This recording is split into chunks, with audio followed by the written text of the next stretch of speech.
everyone. Today I'm doing the Sisterhood of the World tag. I was tagged by Kayla over at Mountain School. If you haven't checked out her channel, I will link it down below. She is just so fun to listen to. I love how passionate she gets about things, and she's probably just as emotional about certain books as I am, which makes me feel normal. It's always nice to have friends who make you do that. So thank you, Kayla, and I will go ahead and do the tag. So the thing about the Sisterhood of the World tag is you answer the questions that she came up with, and then you come up with your own questions. So I will go ahead and put my questions down below, along with telling you some of the people I'm tagging at the end. And I might break the rules and go outside of the sisterhood, because I am enjoying having the males on YouTube in the booktube community. My husband is always kind of excited, I think, when he overhears me listening to some male booktubers. So I might go ahead and expand that, just because, yeah, I don't want to leave out the guys too. So that said, her first question, number one, the least attractive book you've ever seen or had, I think. Now, this was kind of hard for me. I get really bored with certain covers that just have a generic picture of like a cityscape, but I don't really keep a lot of those. I might have one in my room, but my daughter's sleeping in there.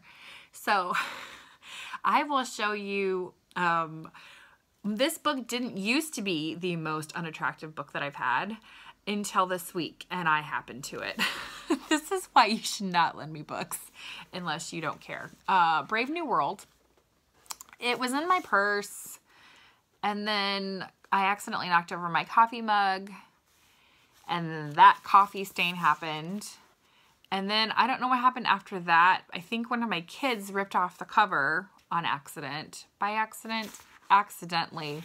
Anyway, this is not a very good looking book anymore, and it's all my fault. I am very sorry, Brave New World. But you are loved, and that happened.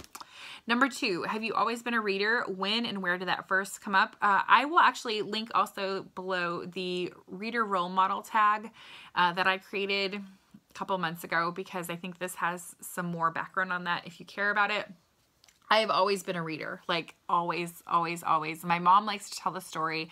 I guess I started reading when I was 3 years old, and she remembers when I was 5 or 6, and the mall, yes, like this is back in the days where people went to the mall, was having an essay contest. And if you, I think the tag you were supposed to complete the sentence was reading will helps stop extinction because, or something to do with extinction. And so I wrote an essay about how it was important to read, so we wouldn't we would be able to take care of our planet, and we'd be able to learn more things so we wouldn't go extinct like the dinosaurs. I think that's kind of what I did. Again, I was 5 or 6.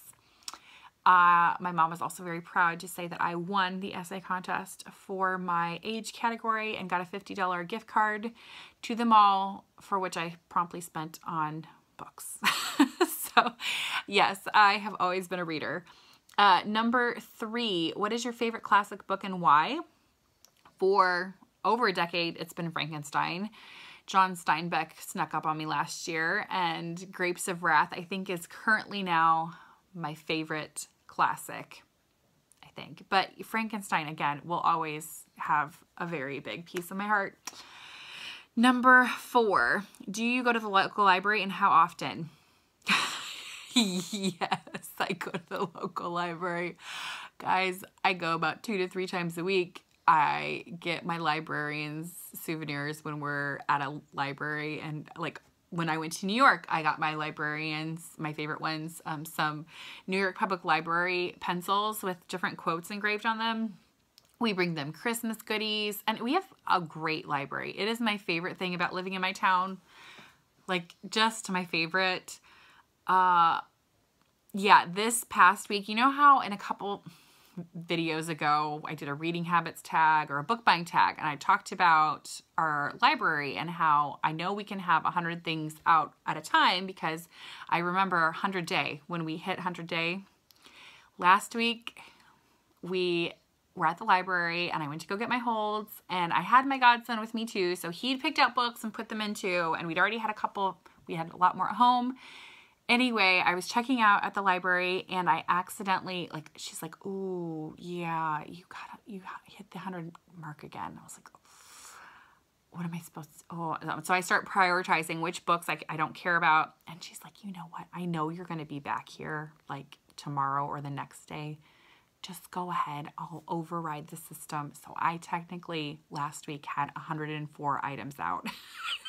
So yes, I use my local library. They save me so much money and I adore them. God bless librarians.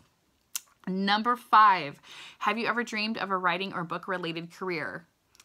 Yes, if I'm perfectly honest, yes. I remember wanting to be a writer when I was younger. I remember talking with my grandma, who actually was the inspiration for the Reader Role Model tag, because she is a huge reader. And I think for a long time, my grandpa was a doctor. Well, he was a doctor, but he wanted me to be a doctor until he realized that I did not want to be a doctor. And so then after that, I think my grandma and grandpa were both kind of pushing me to want to be a writer. And I don't know, I still might do that at some point. I don't write regularly, which I think is a problem. I think I should do that more. I have so many journals that I filled up, but I just haven't, and I don't really know why. But yeah, so who knows what will happen. Life's long and it's full of different chances, so we'll see.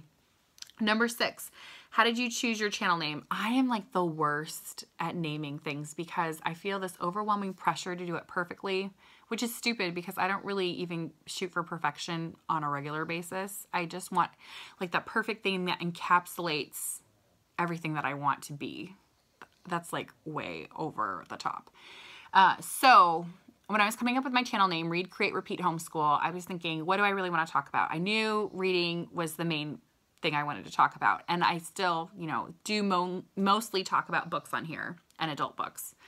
I also wanted to show things that I create, whether that is our homeschool stuff or art things or just our life. And I think creation is a huge part of who I am. So I put create in there.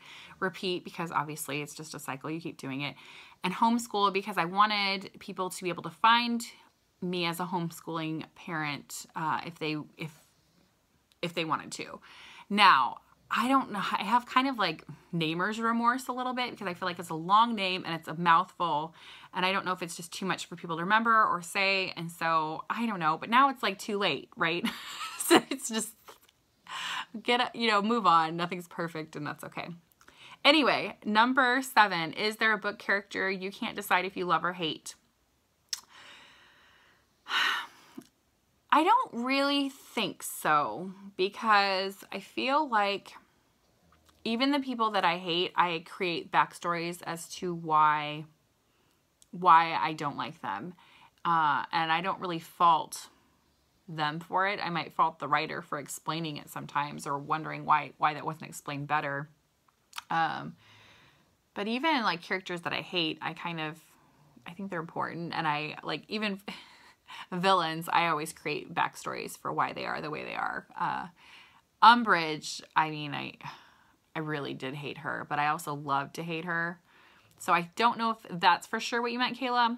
That's the angle I'm going to take on that question. Number 8, what is a nonfiction book you think everyone should read? And this is actually going to be coming up in my feminist video, but Half the Sky by Nicholas Kristof and Cheryl Wooden. This book, it's called Half the Sky because it talks about women holding up half the sky because we are at least half of the population. And this, for me, covers so many issues, not only domestically, but definitely internationally, that women have with things, whether it's education, trafficking, FGM, abuse, all of these kinds of things. And I feel like more people should have an understanding of what it means to be a woman, not only here, but everywhere, to be able to understand how we can come up with solutions and how we can help without enabling or without coming in and feeling like the white savior or the Western savior or whatever. I think that's crazy. But yeah, so Half the Sky, I think, is a great read. So yeah, there's a lot of nonfiction books I love. Number 9, bookish related jewelry. So yes, I do. I grabbed the ones that I could grab because my toddler, again, is taking a nap. So This is probably my favorite. Well, I don't know. I'm not a huge jewelry person. I wear the same things over and over again. So the ones that I'm going to show you I wear mostly a lot. This is a necklace that I picked out on Etsy for myself and told my husband, hey, if you ever need to get me a present, it's right there. And it says, she's delightfully chaotic, a beautiful mess. Loving her is a splendid adventure. And it's a Fitzgerald quote. This other one is a leather wrap bracelet. You guys probably see me wear this a gajillion times. And my mommy got it for me. And it's a Vincent van Gogh quote. And it says, I feel that there is nothing more truly artistic than to love people. And she gave me a nice note with it, just saying that she loves watching me artistically love people because she feels that's something that I'm really good at. And I think she's actually probably right. I'm a good lover of people. So there's that. Okay, go ahead. The second one, or the third one, it's a Harry Potter bracelet that I got from a very, very dear person to me, Sam. And it's got the Deathly Hallows, a snitch, and owls on it. She got it at St. George's Market in Belfast, I think, which is where she lives. And the last thing isn't technically bookish, but it makes me feel like a piece of history, so I'm going to call it bookish.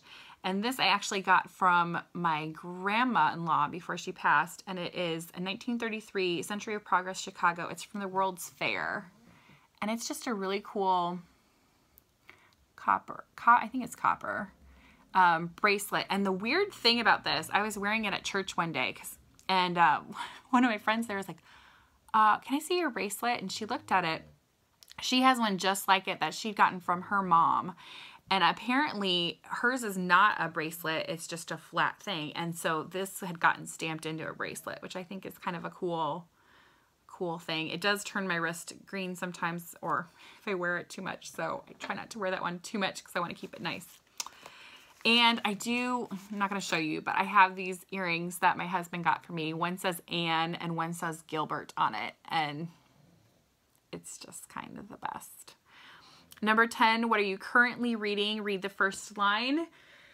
I am currently reading 2 different books only, which is pretty good. I finished one yesterday, which I'll show you guys later. This one's Shrill, Notes from a Loud Woman by Lindy West. And the first line is, what do you want to be when you grow up? The go-to small talk we make with children. Hello, child. As I've run out of compliments to pay you on your doodling, can you tell me what sort of niche you plan to carve out for yourself in the howling existential morass of uncertainty known as the future? So that's the first, I guess, 2 lines. And I'm also reading Agatha Christie, Murder on the Orient Express. And the first line of that is, it was 5 o'clock on a winter's morning in Syria. And actually, I didn't realize it starts in Aleppo, which is kind of, yeah, a hot topic place to start these days. But yeah, I heard the movie's coming out soon, so I kind of want to get to the book. Anyway, those are my answers for Kayla's questions. I am going to go ahead and tag Richard at Richard Reads. Okay, shh. And I will tag Happily Ever Esh and Just Juan Reader. And then anybody else who is under 150 subscribers and you have not gotten tagged for a video, I'm going to tag you because I like to break the rules. So I will talk to you later. Bye.